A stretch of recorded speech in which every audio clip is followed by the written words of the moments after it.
담대한 믿음의 삶을 살아내는 우리가 되기를 축복합니다. 지난 주일 하늘 농부가 살아가는 법이란 제목으로 하나님의 말씀을 나누었습니다. 성도의 정체성을 농부에 비유하였기에 영적 농부가 살아가는 방법으로 성도도 그렇게 삶을 살아가야 된다. 인내하면서 씨를 뿌리고 눈물로 씨를 뿌리면서 하나님이 반드시 열매를 맺게 해 주실 것을 기대하며 그렇게 살아가야 된다 말씀을 나누었습니다. 성경은 또 성도의 삶을 경기자에 비유하고 있습니다. 디모데후서 2장 5절을 보면 이렇게 말씀합니다. 경계하는 자가 법대로 경계하지 아니하면 성리자의 관을 얻지 못할 것이며, 여기 경계하는 자는 바로 성도들의 신앙을 말씀하고 있는 거죠. 그렇습니다.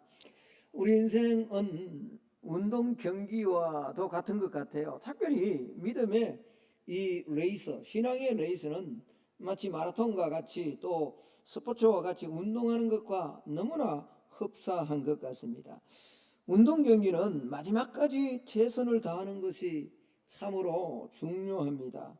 왜 그렇습니까? 지다가도 이길 수가 있고, 지금은 이기고 있지만 자칫 교만하면 그 이긴 경기를 놓쳐버릴 수 있기 때문에 그렇습니다. 그런데 운동 경기에 있어서 가장 극적인 감동을 느끼는 때가 있습니다. 그건 다름이 아니라 역전승으로 그 경기를 마칠 때죠. 실험으로 말하면 뒤집기 하는 겁니다. 내가 넘어가다가 마지막 순간에 뒤집어 엎는 것, 그게 뒤집기잖아요. 역전승의 기쁨이 얼마나 큰 감동을 주는지 우리는 너무나 잘 알고 있습니다. 만약에 그 경기가 그대로 끝나버린다면 이제 완전히 패배할 수밖에 없습니다. 그런데 마지막 휘슬이 울리기 10초 전, 30초 전에 골이 들어간다. 또 지고 있던 경기를 뒤집는다. 그때 감동은 이루 말할 수가 없는 거죠. 이런 감동적인 역전성을 맛보기 위해서 반드시 필요한 것이 있습니다. 그건 다름이 아니라 포기하지 않는 정신이죠. 아무리 힘들고 아무리 지금 지고 있다 할지라도 반드시 이길 수 있다라는 이 멘탈리티, 정신이 너무너무 중요하다라는 겁니다. 내가 지금 지고 있고 우리 편이 지금 지고 있다고 포기한다면 그 경기를 절대로 역전할 수 없습니다. 뒤집을 수 없다라는 거죠. 만약 현재의 상황이 절망적이라고 이젠 끝났다라고 그렇게 생각해 버린다면 그 기쁨은 내 것이 될 수가 없는 거죠. 언젠가 상황은 바뀔 수 있다. 장갑을 벗을 때까지, 휘슬이 불리기 전까지는 경기 끝난 것이 아니다. 그렇게 여기는 자만이 역전성의 기쁨을 맛볼 수 있다라는 거죠. 여러분, 그래서 요즘에 젊은이들 가운데 많이 유행하는 단어가 하나 있잖아요. 중꺾마라고 들어보셨나요? 중요한 것은 꺾이지 않는 마음이다. 포기하지 않는 마음이에요. 중포마예요. 중포마. 중요한 것은 포기하지 않는 마음이에요. 신앙에 있어도 마찬가지라는 거죠. 오늘 예배를 드리는 우리 모두에게도 이런 기쁨을 경험하는 은혜가 우리 삶 속에 있기를 소망합니다. 하나님은요, 우리 믿음의 자녀들이 승리하기를 원하십니다. 하나님은 믿음의 사람들이 이 세상을 살아갈 때 잘 되기를 원하십니다. 요한 3서 1장 2절, 사랑하는 자여 내 영혼이 잘됨 같이 내가 범사가 잘되고 강건하기를 내가 간구하노라. 하나님은 저와 여러분의 영혼만이 잘되는 것을 원하는 것이 아닙니다. 영혼이 잘됨과 동시에 범사도 잘되고 육체도 할 수만 있다면 건강한 삶을 살아가기를 하나님은 원하십니다. 때로는 우리 믿음의 사람들이 어렵고 힘든 상황을 만날지라도요, 절대로 패배하지 않고 포기하지 않는 그런 신앙, 그런 삶을 살아내기를 하나님은 원하시는 거죠. 그래서 우리 안에 예수 그리스도가 있기 때문에 우리는 낙심하지 않고, 우리는 포기하지 않고, 우리는 가난하나 우리는 무명한 것 같으나 절대로 그렇지 않다라는 거죠. 고린도후서 4장 8절 9절에 이렇게 말씀합니다. 우리가 사방으로 우겨삼을 당해도 사이지 아니하고, 그렇습니다. 사방으로 우겨 사는 것들이 매일매일 이게 끝났다라고 싶으면 또 다른 무언가가 우리를 또다시 둘러쌉니다. 답답한 일을 만납니다. 얼마나 답답한지 소리쳐서, 때로는 시인이 그렇게 고백하는 것처럼 하나님이여 눈을 좀 뜨십시오, 하나님이여 좀 일어나십시오 라고 할 만큼 그렇게 답답한 일이 있을 수 있습니다. 그러나 낙심하지 아니합니다. 핍박을 받아도 버림받지 아니하고요, 심지어 거꾸로뜨림을 당해도 결코 망하지 않습니다. 왜? 저와 여러분 안에 생명 되신 예수님이 계시기 때문에 그렇습니다. 우리 안에 예수님이 계시지 않는다면 답답한 일을 당해서 낙망하고 포기할 수밖에 없는 거죠. 예수님께서 이 땅에 오신 이유 가운데 하나가 저와 여러분의 삶을 풍성하게 하기 위함입니다. 요한복음 10장 10절에 보면 내가 온 것은 양으로 생명을 얻게 하고 더 풍성히 얻게 하려는 것이라 말씀합니다. 그런데 문제는 이렇게 하나님의 자녀들이 풍성한 삶을 누리도록, 그렇게 누리지 못하도록 방해하는 어떤 세력이 있다라는 거죠. 그건 다름이 아니라 이 도둑질하고 죽이고 멸망시키는 사단의 세력이 있다라는 겁니다. 그래서 요한복음 10장 10절 전반부에 도적이 오는 것은 도적질하고 죽이고 멸망시키려는 것뿐이다. 여러분, 이 도적이 누굴까요? 바로 사단이다. 악한 마귀다. 온갖 더러운 것과 악한 것을 가져다 주는 거짓말의 아비가 바로 이 사단. 오늘도 여러분 속이고 있는 거예요. 너 우울하지? 너 염려되지? 너 두렵지? 너 이길 수 없더라고 끊임없이 속이. 사단은요, 그 아비가 마귀예요. 거짓도 그렇고 두려움도 그렇고 모든 하나님의 자녀가 풍성한 삶을 살지 못하도록 가져다 주는 온갖 것들은 다 여기로부터 나온다라고 말씀하고 있는 겁니다. 여러분, 이 사단이 도적질하고 죽이고 멸망시키기 위해서 사용하는 무기 가운데 가장 강력한 무기가 뭔 줄 아세요? 그건 다름이 아니라 두려움이라는 거예요. 두려움. 팀 라헤이라는 목사님이요, 성도로 하여금 성령 충만한 삶을 지속하지 못하게 하는 인간의 감정 두 가지가 있다라고 말했습니다. 하나는 분노하는 거예요. 그리고 또 하나는 두려움이에요. 그런데 여러분 잘 한번 생각해 보십시오. 이 분노와 두려움 가운데 우리의 삶을 지배하는 것이 뭘까요? 여러분, 우리도 때로는 분노합니다. 또 어떤 사람은 성격에 따라, 성품에 따라 자주 분노하기도 합니다. 그러나 분노가 늘 우리의 삶을 지배하는 그런 사람은 극히 드뭅니다. 그런데 여러분, 이 두려움이라는 감정은 상시로 우리를 괴롭힙니다. 믿음이 있음에도 불구하고, 기도함에도 불구하고, 그렇게 신앙생활에 충성하며 좋은 일이 있음에도 불구하고 여전히 인간의 마음속에 흐르는 잔잔한 기쁜 내면 속에 흐르는 인간의 감정이 바로 이 두려움이다라는 거죠. 그런데 이 두려움에 사로잡히는 순간에 우리가 성령 충만한 삶을 살아가는 것들을 포기할 수밖에 없도록 만들어 버린다라는 거죠.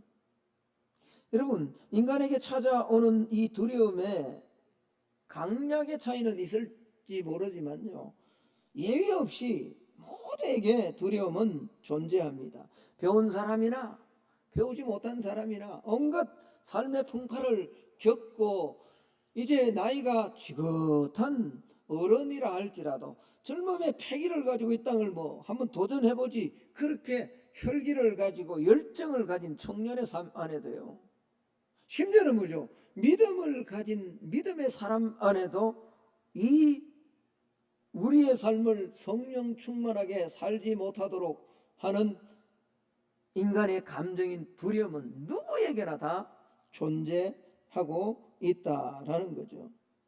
성경은 그렇습니다. 모든 사람이 정도의 차이는 있지만 두려움을 소유하고 있다라고 말해주고 있습니다. 오늘 우리가 읽었던 이 본문이 증명하고 있습니다. 모세를 따라다니면서 광야 40년 하나님의 인도하심과 도우심을 직접 경험했던 여호수아에게도 이런 두려움은 그의 내면 깊숙한 곳에 자리 잡고 있다라는 겁니다. 여러분, 여호수아가 어떤 사람입니까? 광야에서 모세의 시종의 역할을 가장 가까이 모세를 보필했던 그런 하나님의 사람입니다. 40년 동안 불기둥 구름기둥으로 인도함을 받는 경험을 했습니다. 하늘에서 만나가 내려지는 것을 경험했습니다. 르비딤이라는 곳에서는 아말렉과 싸울 때 모세가 손을 들면 그는 직접 아말렉과 전쟁에서 싸운 자잖아요. 그래서 때로는 지기도 했지만 결국은 아말렉과 싸워서 승리를 경험했던 그런 장본인이기도 합니다. 12명의 정탐꾼 가운데 갈렙과 함께 그 강한 아낙 자손을 보고서도 믿음으로 나아가면 그들은 우리의 밥이다라는 이 신앙의 보고를 직접 했던 사람이 바로 여호수아 아닙니까? 그런데 오늘 여호수아도 그의 지도자 모세가 죽었을 때 두려워했음을 본문은 말해주고 있습니다. 그래서 오늘 이 1절에서 여호수아 1장 1절에서 9절까지 강하고 담대하라 무려 4번이나 반복해서 하나님은 여호수아에게 말씀합니다. 그러면서 결국 9절에 오늘 여호수아를 향하여 이렇게 말씀합니다. 자, 우리 9절 말씀을 같이 한번 읽어보기를 원합니다. 내가 내게 명령한 것이 아느냐? 강하고 담대하라. 두려워하지 말며 놀라지 말라. 네가 어디로 가든지 내 하나님 여호와가 너와 함께 하느니라 하시니라. 여러분, 왜 하나님은 이렇게 두려워하지 말라라고 강조하실까요? 팀 라헤이 목사님이 말씀하신 것처럼 두려움은 모든 것을 파괴해버리기 때문에 그렇습니다. 믿음의 사람이 성령 충만한 삶까지도 중지시켜버릴 만큼의 강력한 힘이 있기 때문에 오늘 하나님은 두려워하지 말라라고 그렇게 말씀하고 있는 겁니다. 제가 예화를 한번 들었습니다만 조엘 오스틴 목사님이 쓴 이 긍정의 힘이라는 책에 나오는 이야기입니다. 몸집이 크고 아주 강한 닉이라는 사람이 조차실 그 객차와 화차를 이렇게 연결해주고 분리해주는 이런 곳에서 일을 하고 있는 사람이었습니다. 그런데 어느 여름날 저녁에 그 함께하던 직원들이 한 여직원의 생일을 축하해주기 위해서 다 이제 함께 파티에 간 거죠. 그런데 이 닉만큼은 고칠 뭔가 이렇게 수리해야 될 일이 있어서 남아서 그 수리를 하는데 그 들어간 기차칸이 냉동 열차 칸이었습니다. 근데 그만 그 안에 들어가서 갇히고 말았다라는 거죠. 자신이 냉동 열차 안에 갇혔다라고 깨닫는 순간에 이 닉에게는 엄청난 공포가 두려움이 그를 사로잡았다라는 겁니다. 그는 누군가 밖에서 문을 열어주기를 기대하면서 손에 피멍이 들 만큼 두드린 거죠. 그러나 이미 직원들은 다 떠나가 버리고 혼자 남았던 겁니다. 그러다가 문득 자신이 생각을 합니다. 내가 냉동 열차 안에 있는데 나는 분명히 얼어 죽을 것이다.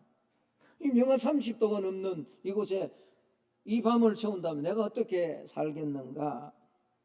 그 바닥에 주저앉아서 두려움에 사로잡혀 기다리다가 그는 내가 마지막 이 나의 상황을 글로 좀 남겨야 되겠다라고 한쪽 구석에 있는 종이를 이렇게 끌어다가 거기다가 자신의 현 상황을 적어 내려갑니다. 너무 춥다. 몸에 마비가 온다. 빨리 나가지 않으면 아마도 이것이 내 마지막 글이 될 것이다 라고 그렇게 남겼습니다. 아니나 다를까 그의 글처럼, 그가 남긴 마지막 글처럼 다음날 아침에 동료들이 와서 너희 출근을 하지 않으니까 그 열차를 살피는 가운데 냉동칸을 열었는데 거기 쪼그리고 앉아서 죽어 있는 거예요. 부검을 해보니까 놀랍게도 동서예요. 얼어서 죽은 사람들이 나타나는 현상으로 그가 죽었다는 거죠. 그런데 더 놀라운 사실이 있었습니다.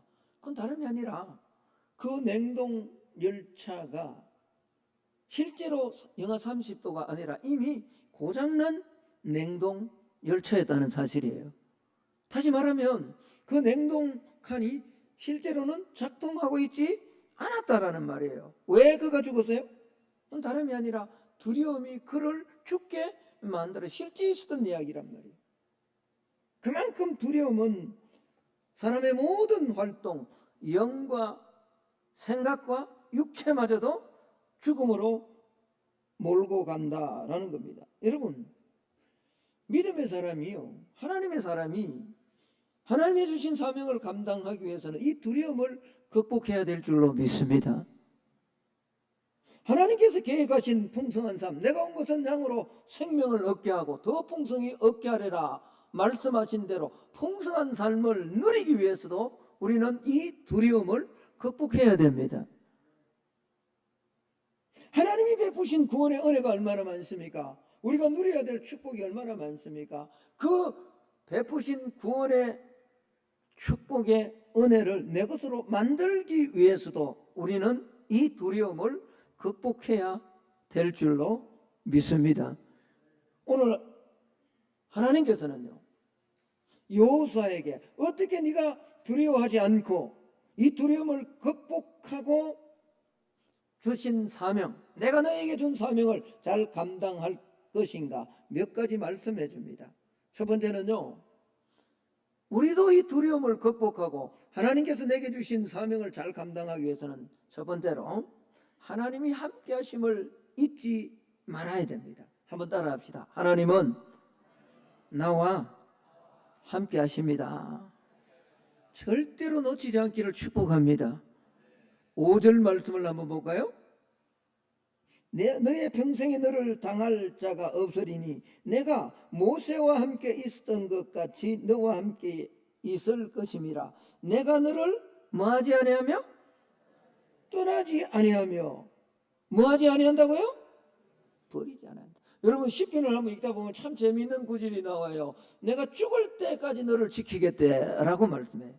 시편 139편을 읽다 보면요, 네가 하늘 끝에 가도 나는 그곳에 있을 것이고 네가 바다 속으로 들어갈지라도 내가 너와 함께. 여러분, 내가 그 말씀을 읽다가 시편 139편을 읽다가 정말 놀라운 것은, 아니 이 시편을 기록할 때 어떻게 하늘 위에 간다는 걸 상상했을까요?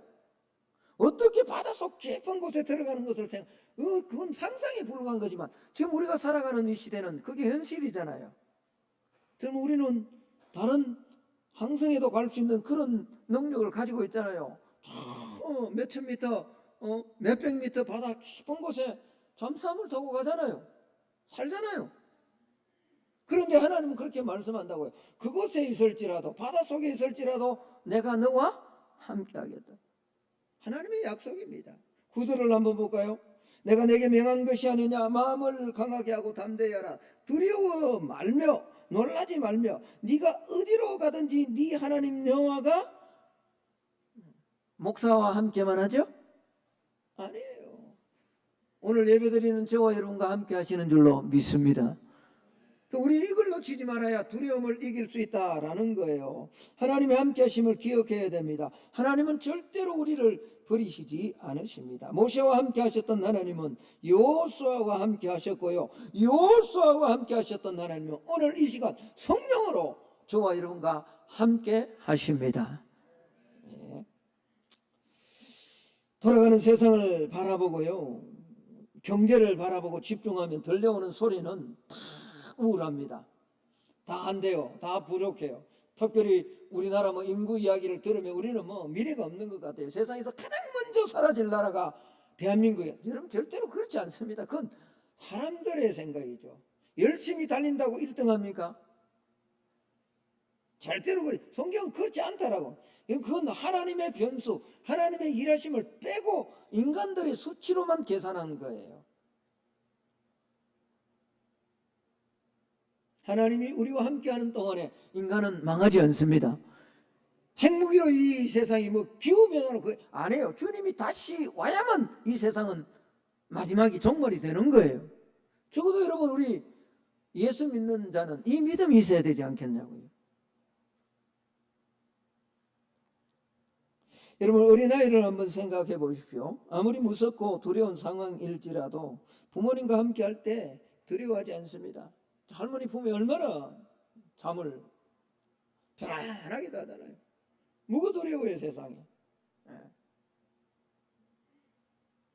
때로는 나보다 나이가 많고 몸집이 크고 힘센 형들이 막 달려든다 해도 아버지와 함께 하면요, 절대로 두려워하지 않습니다.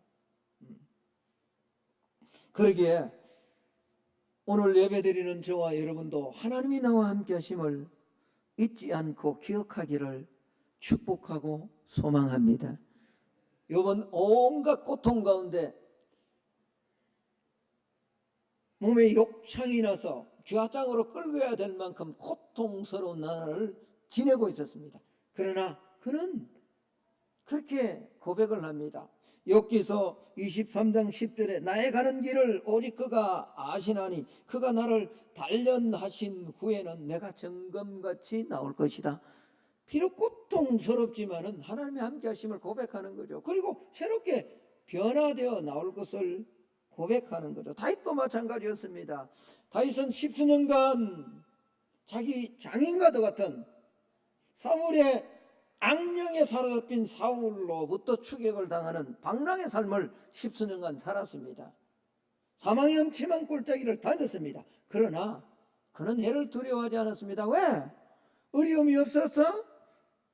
환난이 없어서 그게 아니잖아요. 하나님이 나와 함께 하셨기 때문입니다. 시편 23편 4절의 말씀입니다. 우리 같이 한번 읽기를 원합니다. 내가 사망의 음침한 골짜기로 다닐지라도 해를 두려워하지 않을 것은 주께서 나와 함께 하심이라. 주의 지팡이와 막대기가 나를 안위하시나이다. 할렐루야. 주께서 나와 함께 하심이라. 어디를 다닐지라도, 사망의 음침한 골짜기를 다닐지라도. 그렇습니다. 하나님의 함께 하심을 믿을 때 두려움을 극복할 수 있을 줄로 확신합니다. 두 번째는요, 이 하나님의 함께 하심을 우리가 어떻게 알 수 있냐는 거예요. 그건 다름이 아니라 두려움을 극복하기 위해서, 하나님의 함께 하심을 기억하기 위해서는 말씀을 잘 묵상해야 됩니다. 하나님의 말씀. 오늘 1장 8절 말씀을 한번 볼까요? 이 율법책을 내 입에서 떠나지 말게 하며 주야로 그것을 뭐하고요? 묵상하라. 제가 얼마나 자주 말씀합니까? 이 시편 23편의 말씀과 시편 1편의 말씀과 똑같은데, 복 있는 사람은 악인들의 길을 쫓지 아니하고 죄인들의 길에 서지 아니하고 오만한 자들의 자리에 앉지 아니하고 여호와의 율법을 주야로 뭐 한다고요? 묵상하는 자예요. 이 묵상이란 말은 메디슨에서 약을 틀어넣는다는 단어예요. 약을 먹는 거예요. 약을 먹는 그 단어예요. 하나님의 말씀을 묵상해야 돼요. 여러분, 왜 두려워하지 않기 위해서 이 율법책을 내게서 떠나지 말고 이 율법책을 주야로 묵상하라고 그렇게 말씀합니까? 왜 그럴까요? 하나님의 말씀은요, 보이지 않는 세계를 볼 수 있도록 우리 영안의 눈을 열어줍니다. 믿음은 보이지 않는 세계와 연관이 되어져 있습니다. 여러분, 우리의 싸움은 혈과 육에 대한 싸움이 아닙니다. 하늘에 있는 악한 영들과의 싸움인 줄로 믿습니다. 근데 이 영적 싸움은 보이는 것이 아니잖아요. 보이지 않는 싸움이란 말이에요. 그래서 하나님의 말씀을 통해서 우리의 믿음이 더 강해지는 거죠. 하나님의 말씀을 읽을 때, 말씀을 묵상할 때, 그리고 그 말씀을 내가 인격적으로 만날 때 내 안에 믿음이 커지는 거예요. 더 담대해지는 거예요. 그러나 우리가 하나님의 말씀을 멀리하면요, 세상은, 마귀는 끊임없이 너 보이는 대로 살라, 너 지금 낙심된 상황인데 뭐 그렇게 노력하냐고, 너 뭐 그렇게 기도하냐고, 너 뭐 그렇게 뜨겁게 설교하냐고, 그렇게 해봤자 아무 소용없다라고 마귀는 끊임없이 유혹합니다. 거짓말을 합니다. 근데 이런 모든 거짓으로부터 차단하고 우리의 영의 눈을 열어서 하나님이 나와 함께 하심을 볼 수 있도록 해주는 것이 하나님의 말씀이란 말이에요. 믿음의 눈으로 보면 전혀 새로운 것이 보이고요. 그리고 그것이 현실 세계에서 그대로 이루어지는 것을 경험하게 되는 거예요.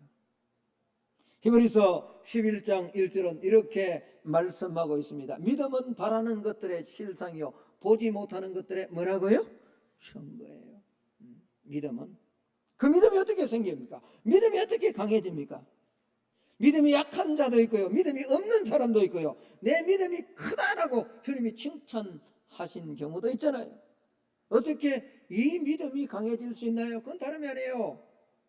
내가 많이 배운다고요? 내가 장로가 된다, 목사가 된다고요? 신앙생활 오래 한다고요?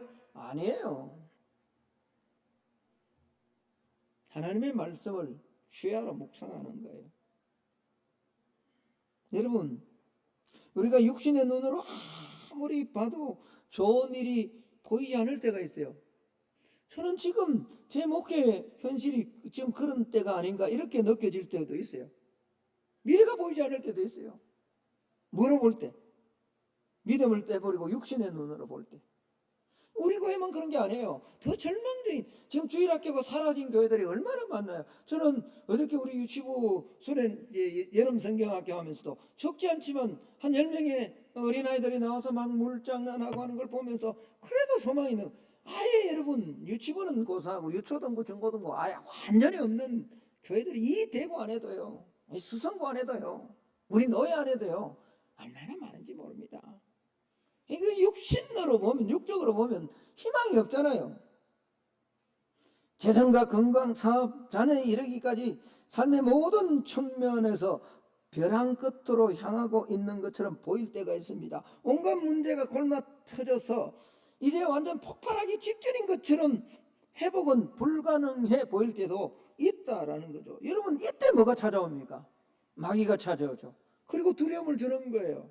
그리고 불평을 집어넣는 거죠. 그리고 그 두려움은 낙심으로 이어집니다. 이때 저와 여러분에게 필요한 것이 뭔지 아세요? 온갖 주변의 소리로부터 다 그런 소리를 차단하고 우리가 하나님이 나와 함께 하심을 보고 용기를 가지고 내게 주신 사명을 꿋꿋하게 스텝 바이 스텝 한 걸음 한 걸음 나아갈 수 있는 길은 다름이 아니라 하나님의 말씀을 의지하는 거예요. 하나님의 말씀을 묵상하는 거예요. 저는요, 이번 한 주간 여러 말씀들이 있었습니다만 고린도전서 10장 13절의 말씀이 계속 한 주간 동안 계속 아침마다 묵상이 되었습니다. 사람이 감당할 시험 밖에는 너희가 당한 것이 없나니 하나님은 미쁘사 너희가 감당치 못할 시험 당함을 허락하지 아니하시고 만약에 너희에게 시험이 온다면 너희가 시험 당할 점에 피할 길을 내사 너희로 능히 견디게 하시느니라. 할렐루야. 이 말씀이 내한테 계속 묵상되니까 이걸 한자로도 영어 성경으로도 또 우리 이 한글 성경으로 계속 묵상하니까 아이 누가 뭐라 하든지 뭐 용기가 생기는 거죠. 자, 우리 고린도전서 10장으로 한번 가봅시다. 한번 읽어봅시다. 다 찾았어. 일부러 준비하지 않았어요. 제가. 자, 여기 제 설교문에는 기록을 했습니다. 혹시 잊어버릴까 싶어서. 고린도전서 10장 13절로 한번 가봅시다.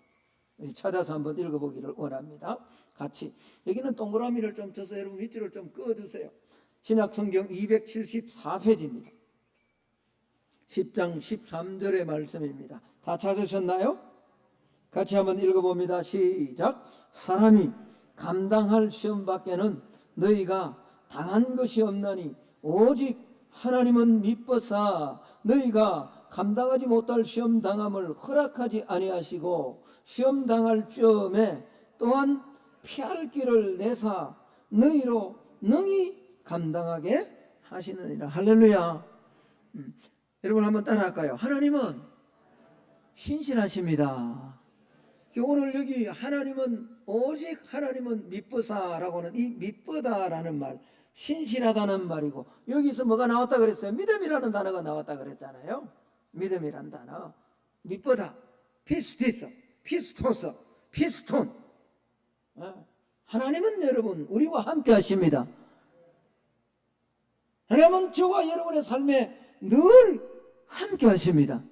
근데 우리가요, 하나님의 말씀을 묵상하지 않으면 하나님의 함께 하심이 보이지 않아요. 느껴지지 않아요. 경험되어지지 않아요. 하나님의 함께 하심을 내가 실제로 경험하고 그렇게 용기 있게 살아가기 위해서는 뭐요? 하나님의 말씀을 묵상해야 돼요. 다시 여러분 로마서로 한번 가봅시다. 로마서 8장으로 한번 가봅시다. 제가 그냥 암송하려고 하다가 한번 살펴보는 것이 좋을 것 같아요. 로마서 8장 31절로 마지막 39절 말씀까지 제가 한번 읽겠습니다. 신약성경 250페이지입니다. 찾으셨나요? 예. 31절입니다. 그런즉 이 일에 대하여 우리가 무슨 말을 하리요? 만일 하나님이 우리를 위하시면 누가 우리를 뭐 한다고요? 누가 대적하겠냐고요? 자기 아들을 아끼지 아니하시고 우리 모든 사람을 위하여 내주신 이가 어찌 그 아들과 함께 모든 것을 우리에게 주시지 아니하겠느냐?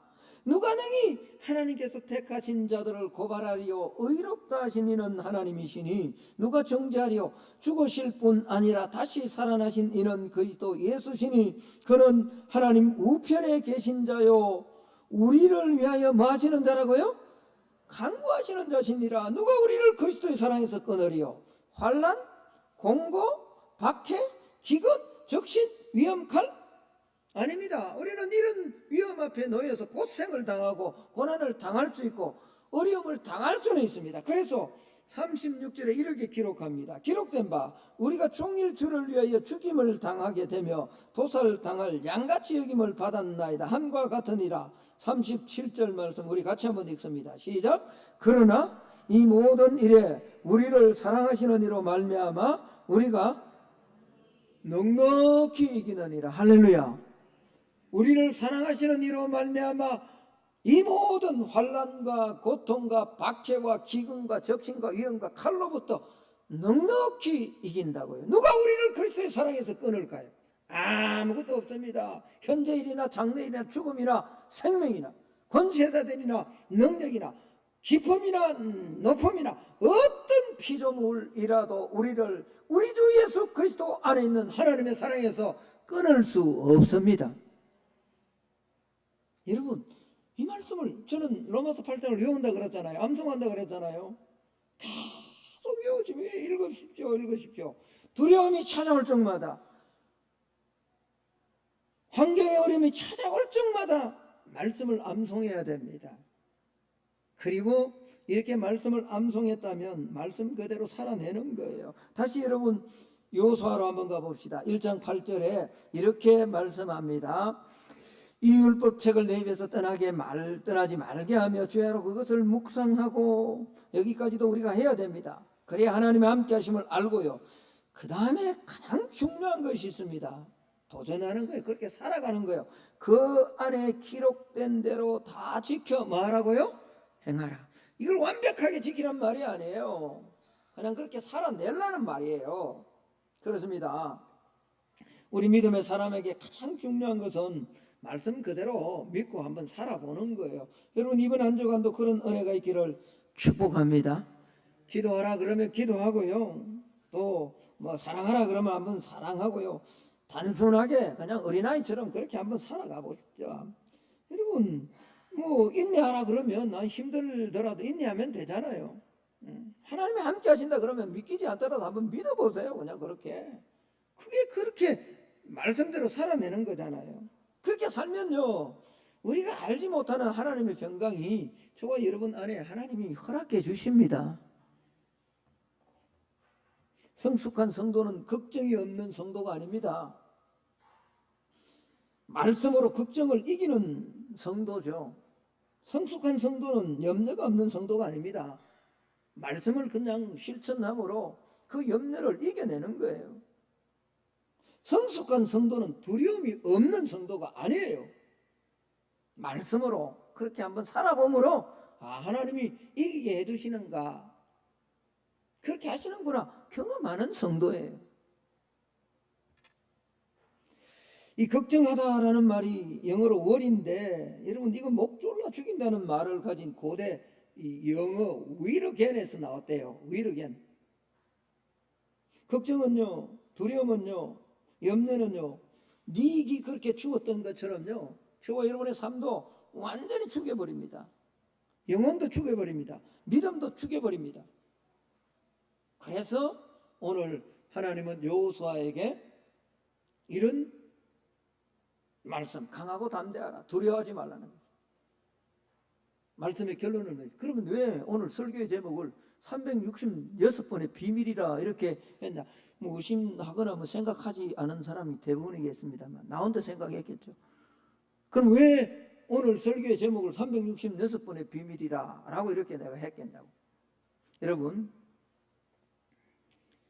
하나님의 지하 운동이라는 책을 썼던 그 루마니아가 공산치하에 있을 때 이 박해를 받았던, 그러나 믿음으로 승리했던 범브란트라는 유명한 목사님이 계십니다. 이분은요 14년 동안 감옥 생활을 하고요, 3년 동안은 아예 빛이 하나도 들어오지 않는 독방에서 그렇게 3년을 보냈습니다. 그런데 그럼에도 불구하고 믿음으로 이걸 이겨 나가려고 하는데 어느 날 사형 언도를 받은 거예요.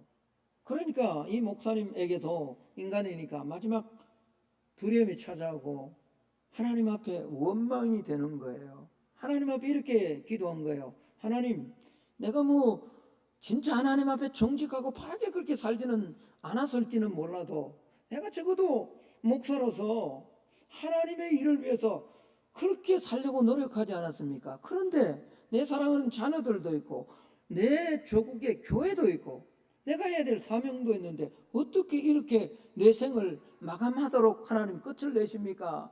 하나님 앞에 원망 아닌 원망을 하면서 어느 날 저녁에 하나님 앞에 막 간절히 기도하고 있었는데 그 기도하는 가운데 하나님께서 세미한 음성으로 마음속에 감동을 주신 거예요.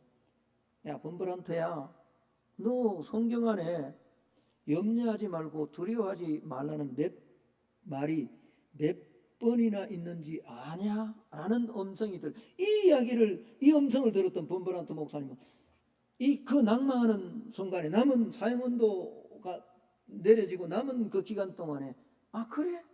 그렇다면 내가 한번 성경을 다시 봐야 되겠다. 그리고는 성경 창세기로부터 요한계시록까지 계속해서 성경을 읽어나가면서 두려워하지 말라는 말과 염려하지 말라는 말씀에 밑줄을 긋기 시작합니다. 그래서 다 읽고 나서 보니까 366번이었다는 거죠. 근데 이 범브란트 목사님이 왜 하나님 366번인가? 라고 질문을 했다는 거예요. 1년은 365일인데 범브란트야, 이 매년 캘린더에는 윤년이라는 것이 있다. 4년마다 한 번씩 찾아오는 그날은 366일이 된다는 거죠. 윤달이 있어서. 그래서 이 성경을 읽고 두려워하지 말라라는 이 말씀을 찾았던 범브란트 목사님이 결국은 낭만과 두려움으로부터 이기고 이분이 사형 언도에서 극적으로 풀려나서 루마니아의 유명한, 공산치하에서 엄청난 영향을 발휘하는 목회를 감당하다 하나님의 부름을 받았다는 거예요. 여러분, 오늘 예배로 올라온 저와 여러분도 366번의 비밀을 사용할 수 있기를 축복합니다. 두려워하지 마시고 염려하지 마시고, 여전히 이번 한 주간도 여러분이 가졌던 염려가 지나간 것 같지만 또 찾아올 겁니다. 그러나 그때도 366번의 비밀을 기억하기를 축복합니다. 그리고 하나님이 함께 하시고 말씀을 계속 읽어나가고 읽은 말씀 가운데 한 구절이라도 붙들고 한 주간을 살아갈 때 두려움을 이기고 주신 사명을 잘 감당하는 저와 여러분이 될 줄로 믿습니다. 그렇게 살아내는 우리 모두가 되기를 예수님 이름으로 축복합니다. 하나님 감사합니다. 오늘도